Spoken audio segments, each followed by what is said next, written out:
Hey guys, Jack from Half Chrome. I've got the Taranis X9 Lite. This guy from Frsky is new. It's their new budget radio running their Access protocol. I got one running their new Ersky software. Yes, it can come with OpenTX, but this one didn't. So we're going to dive into that and see what that looks like. Will I be changing it to OpenTX? Will I like this radio? Time will tell.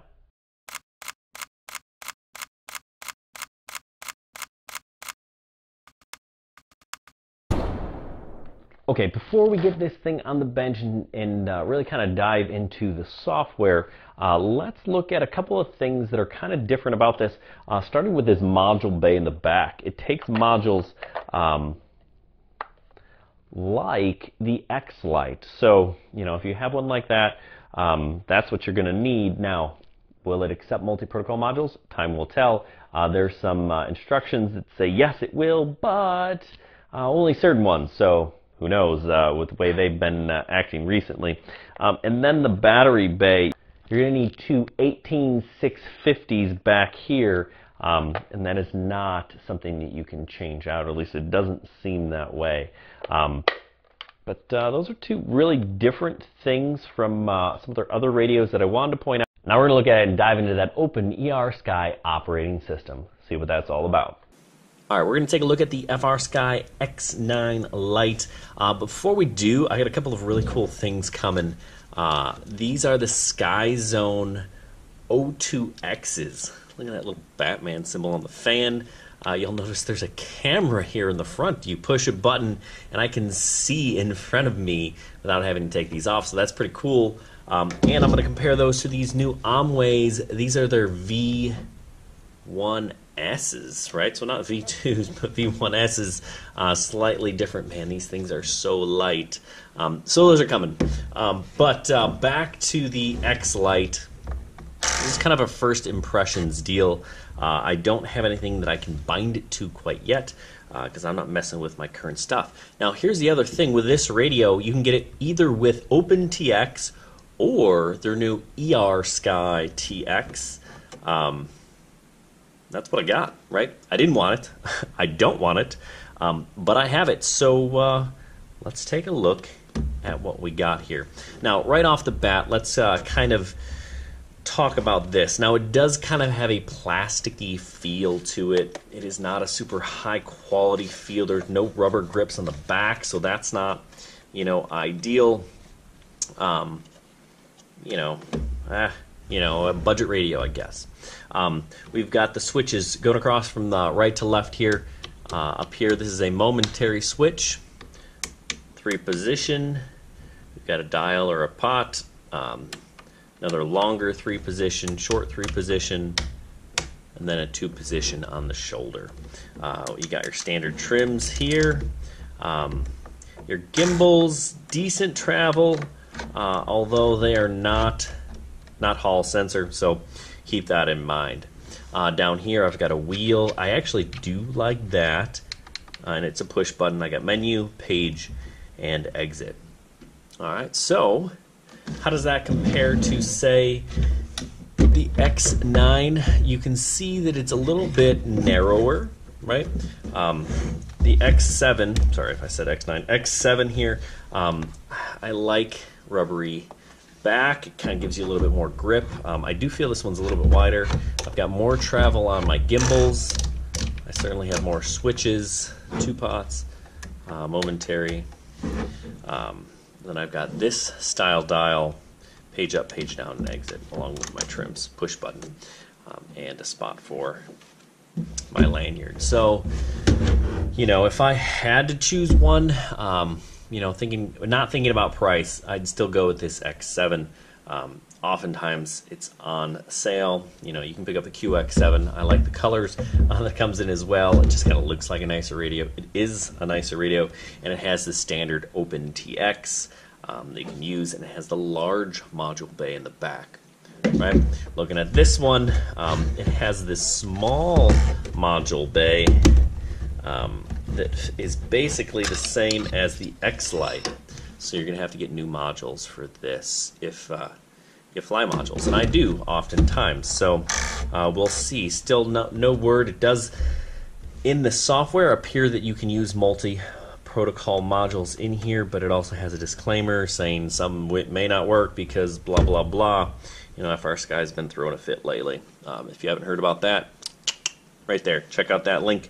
You can hear a little bit more about that. But let's power it on and take a look at their new Frsky protocol. Alright, alert, arms disabled. Alright, clicking into the menu. You can see that it is different for sure. You know, I'm not familiar with this, and unfortunately, you know, I don't feel like I really want to learn it. I've learned OpenTX. I've even learned deviation software. I feel like that's enough. Alright, but you know, alas, this is what I have. Let's go to model setup so we can kind of see what sort of options we have.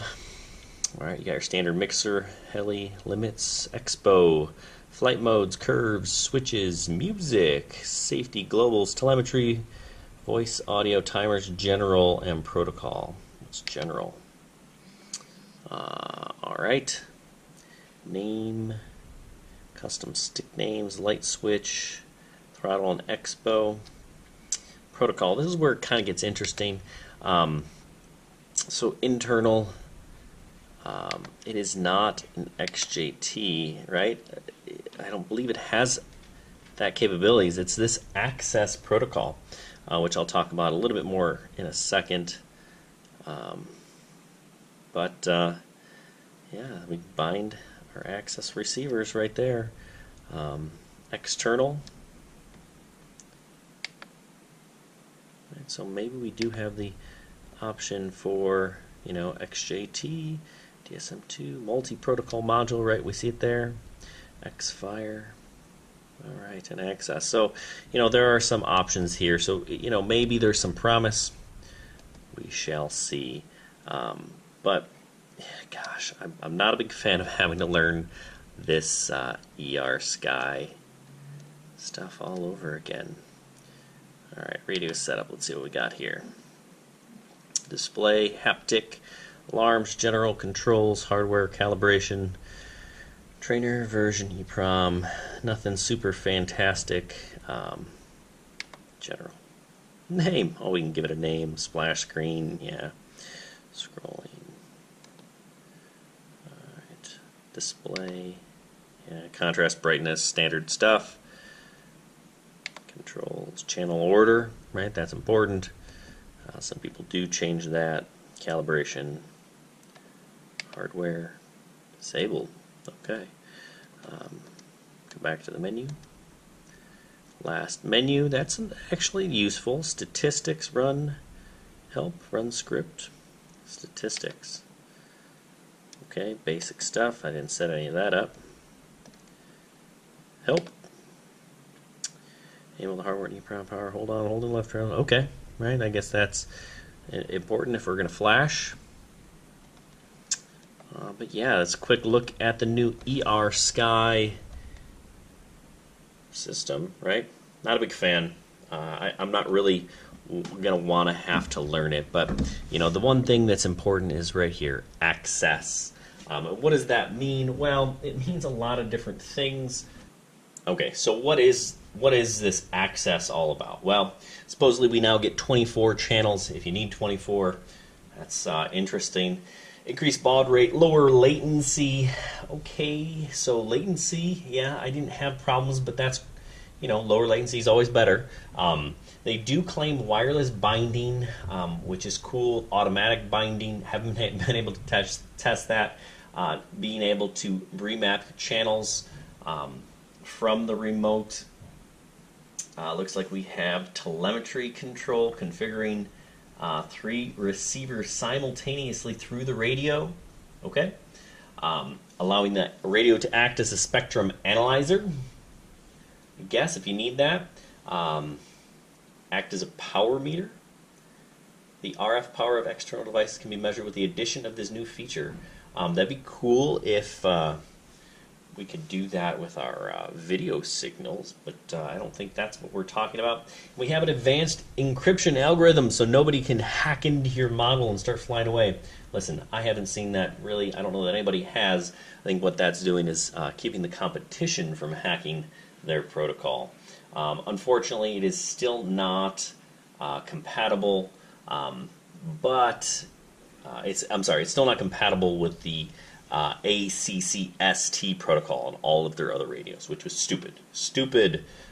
But you know, whatever. Soon, supposedly, they should have access protocol available for the RX, SR, XM, XM Plus, and RX8R Pro. Currently, I have an XM Plus, and that still does not have support. So I'm waiting on that. Hopefully soon. I was told sometime this week. So, you know, check back in if you're interested in that. So I fully recognize that I didn't answer all of the questions you probably have about this radio, but we will get there. It's going to take some time to kind of learn the software, learn the operating system, learn how to bind things, and really ultimately just kind of learn what this new remote is all about. Hopefully you enjoyed this video. Thanks for watching. Make sure you click that subscribe button. Hey, comments. What do you want to know about this radio? What do you want to see? Let me know, and I'll see what I can do. Hey, thanks for watching, and happy flying.